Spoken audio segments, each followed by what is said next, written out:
morning, Eastview. Hope you guys are doing well. This is take 2.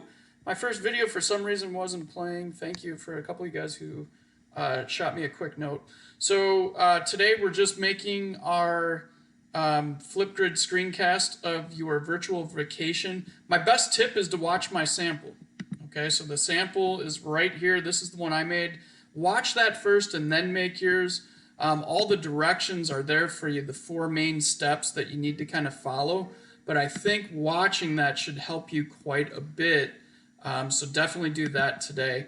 To actually access it, here's the link. It says Flipgrid Screencast Virtual Vacation, so that's what you'll click. I had a person already contact me where they're like, well, hey, how do we do this?